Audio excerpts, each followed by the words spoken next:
Hello everyone and welcome to Grandstand Sports Data.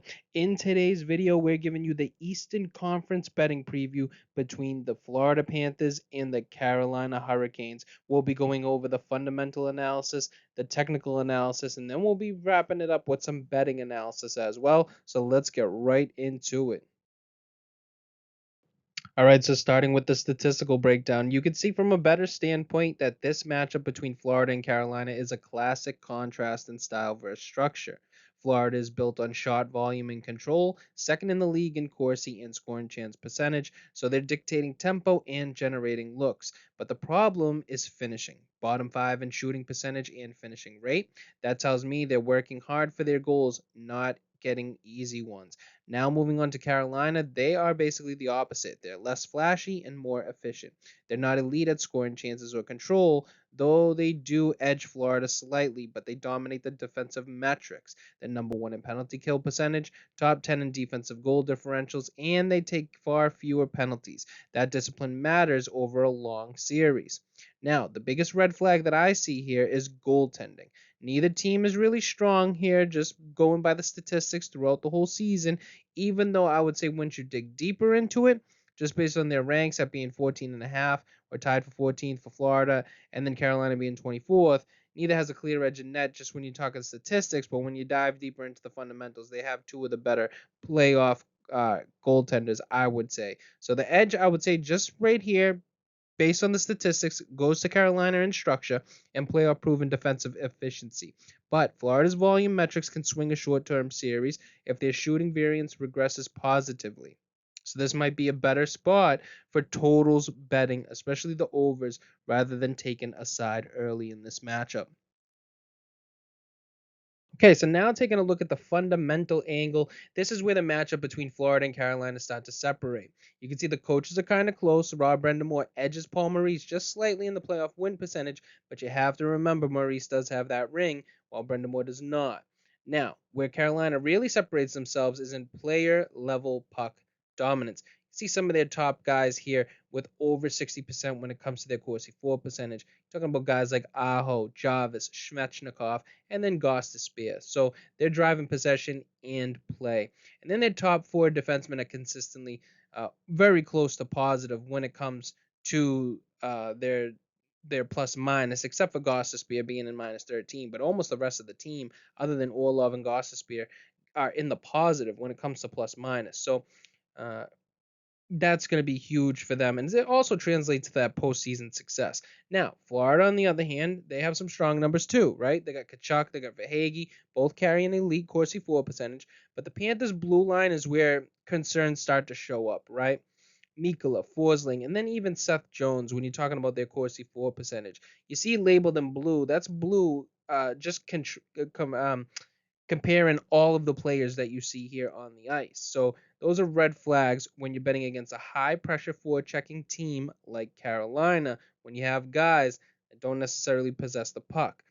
The biggest betting lever here is going to be goaltending. Anderson's got that 14.9 gold save above average, and then a 64% quality start percentage compared to Bobrovsky, where he's minus 5.6, and then has a field of 53% quality start. So in a playoff series where every bounce counts, that's a serious edge for Carolina just based on the numbers, but you know that Bobrovsky's been doing it for a very long time. Bottom line here, Carolina's depth and defensive responsibility show up in the metrics. From a betting perspective, the smarter long series play might be Carolina either straight up or via alternate spreads when they're priced modestly. So this is going to be the bettor's dream slide, right? This is where you stop watching the highlight reels and start digging in for that value. Over the last 5 playoff seasons, all these metrics have translated to positive returns, and in this series, every single one points to Carolina. You can see Corsi, shot differential, and scoring chance percentage are the big three here, and not just profitable indicators, but Carolina leads in all three. That's your shot volume, your puck control, and your expected chance share. It's foundational stuff, ladies and gentlemen, and it's proven to win in the playoffs. Penalty kill percentage stands out as well, with playoff refs swallowing whistles more often. That's a low volume but high leverage edge. Carolina is ranked number one in that metric also in the entire NHL.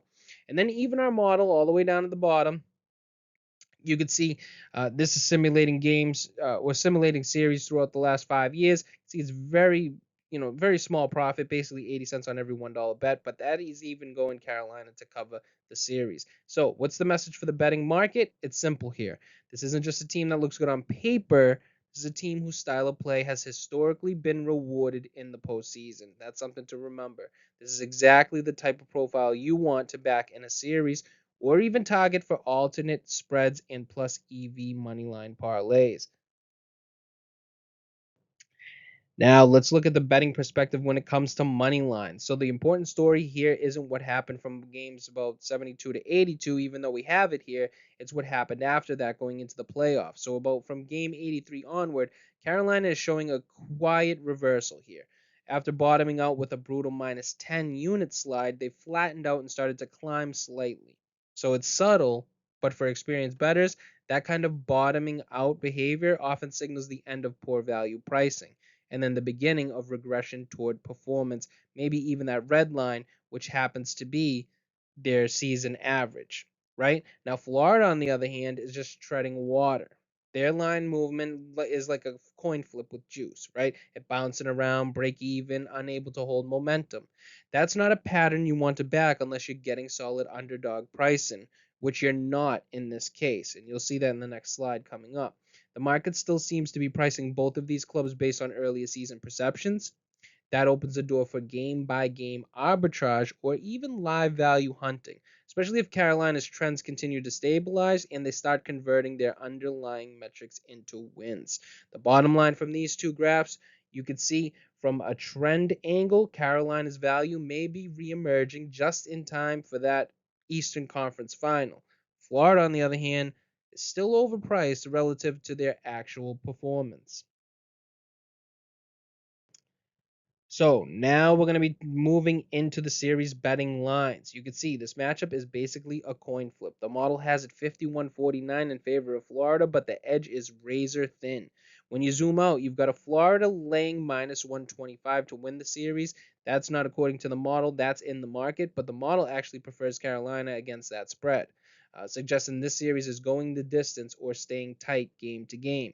Here's the key though. The value is split. If you're betting the series money line, Florida has the slight lean. But if you're looking for bettable value, that Carolina spread at plus 1.5 games at minus 170 is the sharper side.